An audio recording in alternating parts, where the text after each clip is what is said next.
भगवान श्री कृष्ण के अनेक नाम अनेक रूप हैं। इन्हीं में से एक है द्वारकाधीश का वह स्वरूप जिनकी असीम कृपा की छत्र छाया में 100 वर्षों तक फलता फूलता रहा द्वारका का सौभाग्य।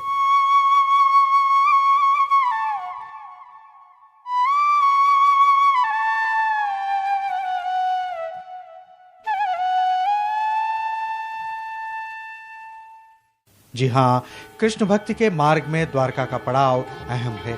यहाँ राज बिहारी इसलिए आए थे कि उनके राज्य में जरासंध से हो रहे युद्ध से जनता को मुक्ति मिल सके। योगेश्वर ने द्वारका को अपनी राजधानी बनाई थी, जबकि भेंट द्वारका में निवास बना।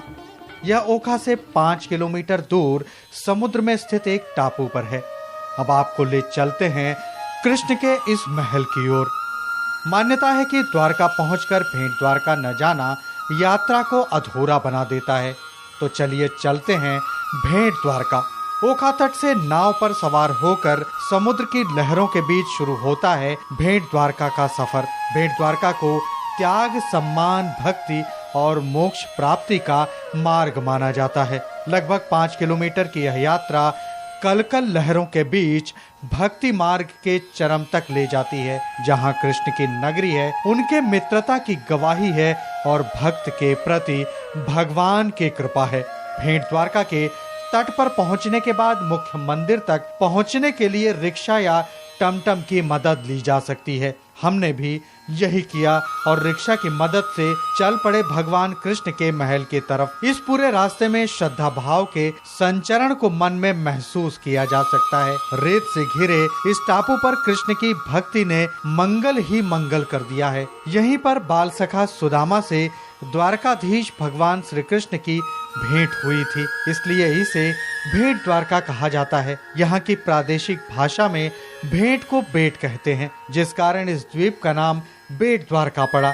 दरिद्र ब्राह्मण सुदामा अपनी पत्नी के कहने पर अपने बचपन के मित्र और द्वारका के राजा कृष्ण के पास पहुँचे थे। यहाँ द्वारकाधीश का मंदिर है। मंदिर में कृष्ण और सुदामा की प्रतिमा विराजित है। कहा जाता है कि द्वारका की नगरी 6 बार समुद्र में डूबी है, लेकिन भेंट द्वारका का एक हिस्सा टापू के रूप में बच गया। मंदिर का अपना अन्न क्षेत्र भी है। इस मंदिर में श्रद्धालुओं की भीड़ लगी रहती है। भेंट द्वारका को भेंट शंखोद्धार भी कहा जाता है। पुजारी बताते हैं कि यह श्री कृष्ण की असली नगरी है और यहाँ पर उनका असली मंदिर है। वर्तमान भेंट शंखोद्धार श्री कृष्ण का मंदिर कोई 500 साल पुराना है। इसे महाप्रभु संत वल्लभाचार्य ने बनवाया था। वल्लभाचार्य जी का जन्म 1479 में राजिम, रायपुर, छत्तीसगढ़ में हुआ था। उन्हें महाप्रभु के नाम से भी जानते हैं, जिनकी देश भर में 84 बैठकें हैं। अपने इन सिद्धांतों की स्थापना के लिए उन्होंने 3 बार पूरे भारत भर का भ्रमण किया और विद्वानों से शास्त्रार्थ करके अपने सिद्धांतों का प्रचार किया। यह यात्राएं 19 वर्षों में पूरी हुई। यह स्थान ही बैठक के नाम से जाने जाते हैं। द्वारका भगवान का घर है। यहाँ 4 कॉर्नर पर 4 रानियों का महल है, बीच में द्वारकाधीश जी का महल है। यहाँ जो द्वारकाधीश मुख्य मंदिर का मूर्ति का दर्शन करते हो, जो शंख, चक्र, गदा, पद्म, चतुर्भुज स्वरूप है, स्वयं रुक्मणी माता ने अपने हाथ से बालू नाम की मिट्टी और समुद्र की रेत से बनाई हुई मूर्ति है। मेवाड़ से आई मीराबाई इसी मूर्ति के अंदर में समा गई। श्रीमद् भागवत के 10वें स्कंद में यह द्वारिका का उल्लेख है कि सोने की द्वारका लगाकर भगवान समुद्र के बीच में रहते थे। जब भी कली काल का प्रवेश हुआ, सोने की द्वारका समुद्र के अंदर में लुप्त हो गया, डूब गया।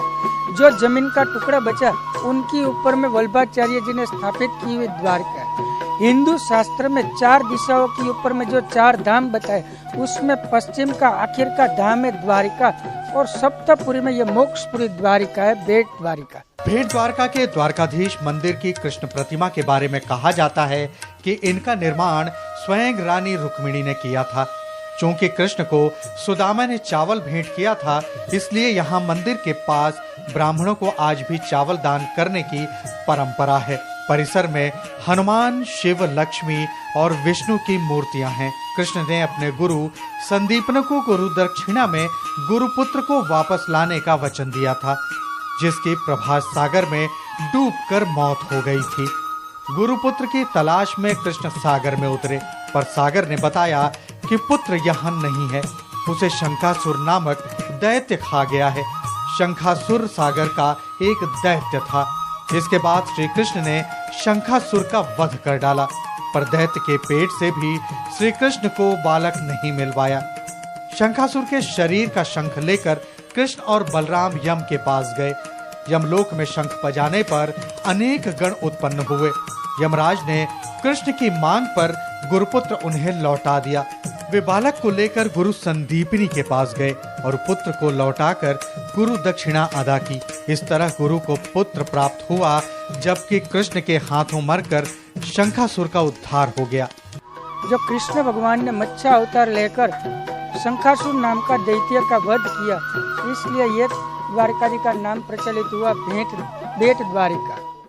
कहा जाता है कि बेट द्वारका ही वह जगह है जहां भगवान कृष्ण ने अपने प्यारे भक्त नरसी की हुंडी भरी थी। कहा यह भी जाता है कि 15वीं सदी के महान संत नरसी मेहता के जमाने में लोग पैदल यात्रा में नकद धन नहीं ले जाते थे। किसी विश्वस्त और प्रसिद्ध व्यक्ति के पास रुपया जमा करके उससे दूसरे शहर के व्यक्ति के नाम हुंडी लिखवा लेते थे। नरसी मेहता की गरीबी का उपहास करने के लिए कुछ शरारती लोगों ने द्वारका जाने वाले तीर्थ यात्रियों से हुंडी लिखवा ली, पर जब यात्री द्वारका पहुंचे तो भगवान कृष्ण ने श्यामल सास सेठ का रूप धारण करके नरसी भगत की हुंडी का धन तीर्थ यात्रियों को दे दिया।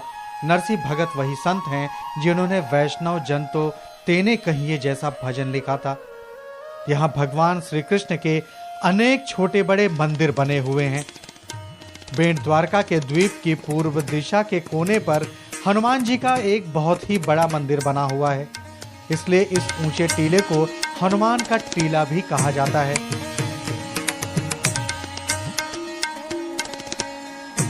ये मंदिर हनुमान दांडी के नाम से प्रसिद्ध है। हनुमान जी के पास हमेशा गदा होती है, यहाँ हनुमान जी के पास दांडी है, तो ये दांडी वाले हनुमान जी कहलाते हैं। हनुमान जी नीचे हैं, मकर ध्वज जी ऊंचे हैं। हनुमान जी हर साल एक चावल के दाने भर पाताल में जाते हैं। ऐसी कथा आती है, जब पूरे चले जाएंगे कलयुग चला जाएगा, सच हो जाएगा। ये हनुमान जी तो बाल ब्रह्मचारी थे, पुत्र आया कहाँ से? आई राम जी और लक्ष्मण जी को पाताल ले गए थे बलि देने के लिए। हनुमान जी जब छुड़ाने के लिए गया तो अहि रावण का पहरेदार हनुमान जी का पुत्र ही था। बाप बेटे में खूब युद्ध हुआ, हनुमान जी को पाताल नहीं जाने दिया। युद्ध चल रहा था, बीच में मगरमच्छ की मगरी आई। उसने हनुमान जी से कहा, आप किससे युद्ध करो, ये आपका पुत्र है। हनुमान जी ने कहा, मैं तो बाल ब्रह्मचारी हूँ। तो बताया, जब आपने लंका दहन की थी, पूज बुझाने के लिए समुद्र में गए थे, उस टाइम आपके पसीने का टिप्पा मेरे मुंह में चला गया था। ये बच्चा मगरी के पेट से हनुमान जी के पसीने से पैदा हुआ, इसलिए इनका नाम मकर ध्वज जी है। जब उनको पता चला मेरे पिताजी हैं, तो हनुमान चालीसा के बाद संकट मोचन का पाठ आता है। उसमें आता है, जाय सहाय भयो तब अहि रावण सैन्य समेत सहारो, को नहीं जानत है जग में कभी संकट मोचन नाम त्यारो। पहले तो युद्ध हुआ, पता चला पिताजी हैं, तो पिताजी के साथ उनका साथ छोड़ दिया, पिताजी के साथ पाताल गया, आई रावण का सेना के साथ वध किए और राम जी और लक्ष्मण जी को छुड़ा के लाई। ये जगह ये त्रेता युग की जगह, ऐसा कहते हैं। ये 17-18 लाख साल पुरानी जगह। त्रेता युग गए, बहुत साल हो गए, 21-22 साल हो गए, लेकिन उस टाइम पैदा होता थोड़ा ही ना हो, तो ऐसे अपने ये करते हैं। फिर सबसे बड़ी बात है कि वो हमारे गुरु जी है प्रेम भिक्षु जी महाराज। हमारे यहाँ अखंड धुनें चलती हैं, श्री राम जय राम जय राम की।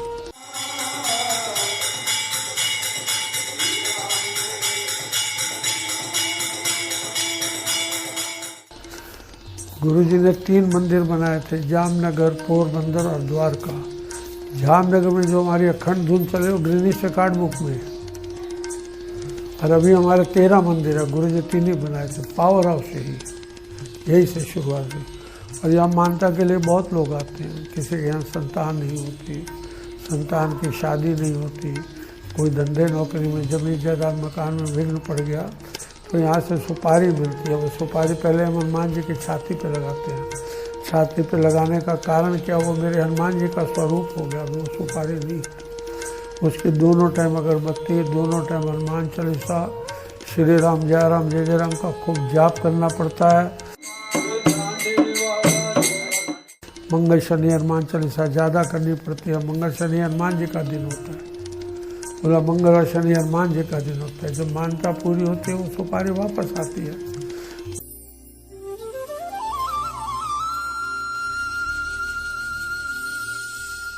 आगे बढ़ने पर गोमती द्वारका की ही तरह यहाँ भी एक बहुत बड़ी 4 दीवारी बनी हुई है, जिसके भीतर 5 बड़े बड़े महल हैं। ये विशाल महल 2 मंजिले और 3 मंजिले हैं। इनमें पहला और सबसे बड़ा महल भगवान श्री कृष्ण का महल है। इसके उत्तर में रुक्मिणी और राधा के महल हैं और दक्षिण में सत्यभामा और जाम्बवती के महल हैं। इन 5 महलों की सजावट ऐसी है कि इन्हें देखने वाले इनकी सुंदरता से मंत्रमुग्ध हो जाते हैं। इन मंदिरों के दरवाजों और चौखटों पर चांदी के पतरे चढ़े हुए हैं। भगवान कृष्ण और उनकी 4 रानियों की मूर्तियों के सिंहासनों पर भी चांदी मढ़ी हुई है। मूर्तियों का श्रृंगार बहुत ही मूल्यवान है। उन्हें हीरे, मोती और सोने के आभूषण पहनाए गए हैं और उनके वस्त्रों पर सच्ची जरी का बेहद खूबसूरत काम किया गया है। बेट द्वारका में भगवान द्वारकाधीश के मंदिर से 7 किलोमीटर की दूरी पर 84 धुना नामक एक प्राचीन एवं ऐतिहासिक तीर्थ स्थल है। यह स्थान उदासीन संप्रदाय के अधीन है और यहाँ पर उदासी संत निवास करते हैं। यहाँ आने वाले यात्रियों, भक्तों एवं संतों के निवास, भोजन आदि की व्यवस्था निःशुल्क रूप से 84 धुना उदासीन आश्रम के द्वारा की जाती है। जो यात्री बेट द्वारका दर्शन हेतु जाते हैं वे 84 धुना तीर्थ के दर्शन हेतु अवश्य जाते हैं। ऐसी अवधारणा है कि 84 धुना के दर्शन करने से मनुष्य की 84 लाख योनियों के पाप कट जाते हैं, अर्थात उसे 84 लाख योनियों में भटकना नहीं पड़ता और वह जीवन मरण के चक्र से मुक्त हो जाता है। भेंट द्वारका में एक गुरुद्वारा भी है जिसका इतिहास करीब 300 वर्ष पुराना है। इस गुरुद्वारे को 5 प्यारों में से एक भाई मोहकीम सिंह ने स्थापित किया था। यहाँ खालसा की अलग को आगे ले जाने के लिए रोजाना लोग आते हैं। सिख इसे एक पवित्र तीर्थ मानते हैं। भेंट द्वारका के बारे में कहा जाता है कि इसे श्राप है, जिसके कारण यहाँ कोई खेती नहीं होती। लेकिन श्रद्धा भक्ति की जो अलग भेंट द्वारका में देखने को मिलती है, उसने इसे धर्म और आस्था का धरोहर बना दिया है। यदि आप द्वारका आकर भेंट द्वारका का दर्शन नहीं किए तो निसंदेह आप प्रभु के दरबार आकर भी उनकी कृपा पाने से वंचित रह जाएंगे। इसलिए आप जब भी द्वारका आएं, बेट द्वारका का दर्शन अवश्य करें।